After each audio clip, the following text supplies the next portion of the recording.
Hello, Eric Sundergaard with Armstrong, Architectural Specialties Installation Manager. Today we're going to be talking about our METALWORKS Torsion Spring system. Panels can come either solid like this, unperforated, or have perforations in there. They also come in 2x4, 2x6, and 2x8 size panels. Now if you also notice, there's a protective film on all these panels. The arrows show the arrow of the direction of the panel. So you want to make sure these are installed the right way, or you might see a slight finish difference between the panels, or a visual difference between the panels. Make sure this film is peeled off 90 days after manufacturing the panels. When you get these panels, they will have the springs already installed in them. They'll be tucked in on the side of the panel. So when you're releasing these springs, you want to be careful that you don't spring the panel down so it dings the back side of the panel, because you will see that through the face. So just release all the springs like so.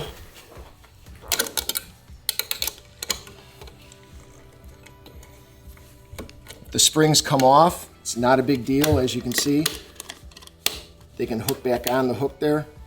Just going in on an angle.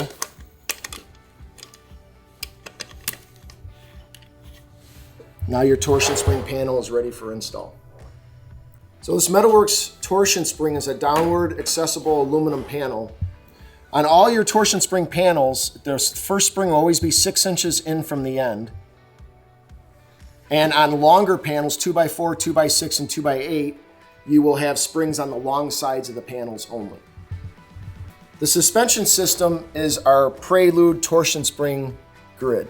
So this is a main runner where the torsion spring slots are every 6 inches on center, lined up with the actual route holes, which are at 6 inches on center as well. When you're doing a 2x2 system, you can frame your mains 4 feet apart with 4-foot cross tees and 2-foot cross tees. We also have 4-foot cross tees that have the slots in it as well in order to do that proper layout. For other grid layouts, for other size panels, please see our install instructions for further information on that. So now we're going to talk about the actual installation of the suspension system for this torsion spring. It's really easy due to the box molding. Actually, is going to go up at your finish elevation. So this is going to be your finish height of your ceiling. And the suspension system will rest right on top of the upper lip of the box molding, and then you can screw attach it right to that for your screw attachment. So whenever you come up to inside or outside miters, since this is an aluminum panel, you want it to lay flat on the grid, so you can't overlap your grid at the corners. So either you can square butt this at the corner and not overlap the molding, or you can miter it like as you see here, but none of the molding is overlapped in that corner, so when the panel sits in there, it'll sit nice and flat on the actual box molding flange. So a couple trim options we have for this ceiling. The first one we're going to talk about is our formed trim for torsion spring. This is a trim that's actually going to be attached to grid that surrounds your install. So in a cloud application, when you have this trim on, you're going to have grid outlining your cloud, and then this trim attaches to the grid. And this is for full-size tiles only, 100% accessible. So here's a mini mock-up of it. So you have your grid member, you have your clip right back here that you screw to the grid, and then this actually seats onto that aluminum clip there, and then you have to put a screw in through there and a screw in there to finish it. Now when you're doing your corners on this, there are no pre-made corners, so you have to cut it out on the job site, and you may have to add a little clip on the inside and maybe rivet the top just to kind of hold that corner together. So this is the clip that you need to attach to the grid to attach your formed trim on. Here's the clip right here. So when you have your grid surrounding the perimeter of your cloud, you're going to attach that to the grid right through there, and then your formed trim will fit over this. So here's our extruded aluminum trim that's actually designed for the torsion spring system. And we call it an E-trim because of the way it's shaped. Basically, when you rest you're going to rest your grid on this upper leg here, and your panel will flush out on the bottom here. What's really nice here is this space here is for your spreader channel, your hold down channel, to go in there to hold down your cut edge. When attaching this, you're going to get FX TBC clips with it. And when you get these clips, you're going to see a score mark on the flag there, okay? You want to make sure you cut that score mark off before attaching it to the trim here, which then you'll attach your grid to, like as seen here. To join longer runs in or corners, we have a splice plate. So for longer runs, this just slides right in there, and you tighten up with an Allen key. If you have a 90 degree, you just bend that in a 90 degree and then slide it in after you mitered this on your saw to give you a 90 degree miter. So for a third option, you can use Axiom with torsion spring as well, as long as you use the ATC adjustable trim clip with that system. Now, this is the only perimeter trim that you can do straight or curved. So when using the ATC clip, basically you're just going to loosen the screws, slide the clip into the upper part of the boss with your screwdriver, lower that back piece of metal in there and tighten the screw to lock it in place. Now to set your height, you're basically just going to use this screw for your adjustability. For taller heights, you can always take this and flip it around for taller systems as well. With ours, we're going to suck it all the way up to the top to give us our 1.5 inches.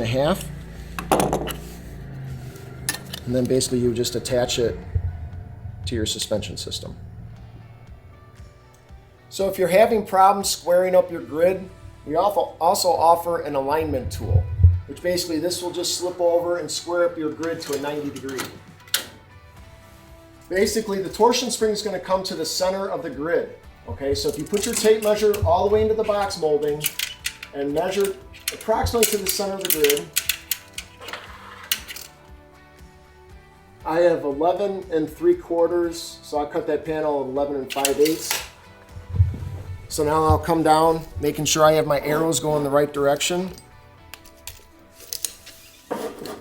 11 5/8.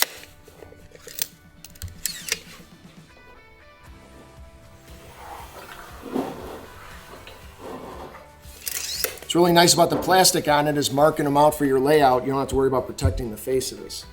So I'm using the Hilti metal cutting saw, circular saw, for cutting this panel. It's the fastest and easiest tool to cut the panel with.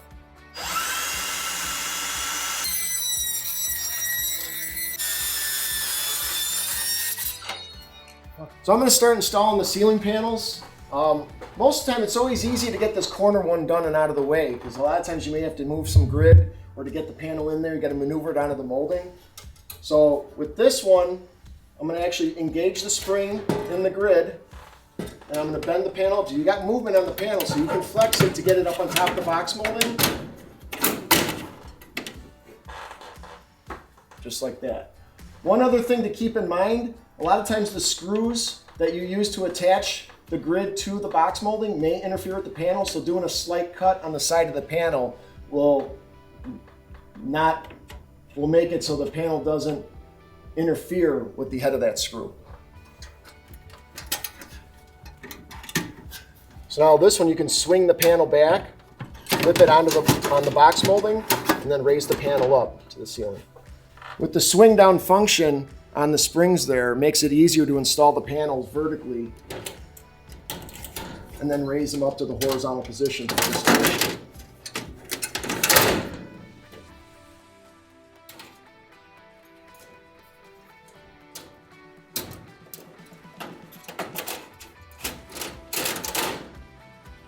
Getting a panel like this and the spring is this close to your cut, a lot of times it's hard to maneuver to get it on the angle.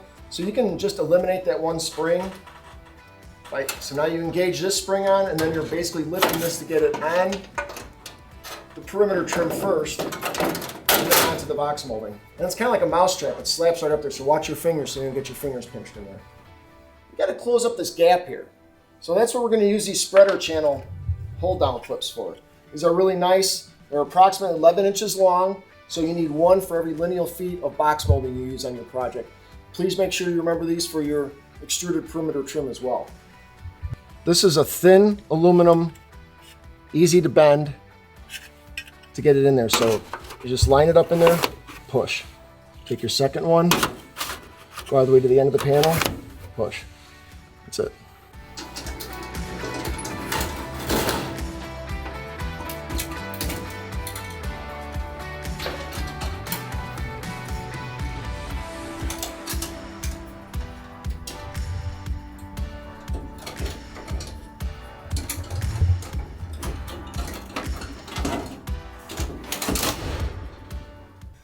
So we need to access this ceiling. There's two options.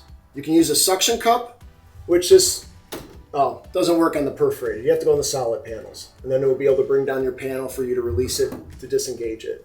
And then you just release your suction cup. Or you have a torsion spring access hook, which that is going to slide up into the corner, turn 90 degrees to the panel, and then you can actually pull it down and gain access to your ceiling. You have two options for your infill. You can use the bagged fiberglass, which this is okay for this system since there's going to be fleece on the back side of the panel for the perfs, and you're never going to see the shininess of this plastic. Or if you need a better NRC, you can use our bioacoustical infill pad. Thank you for your time today to watch this video. If you would like to learn more about these Armstrong METALWORKS products, please visit armstrongceilings.com/metalworks.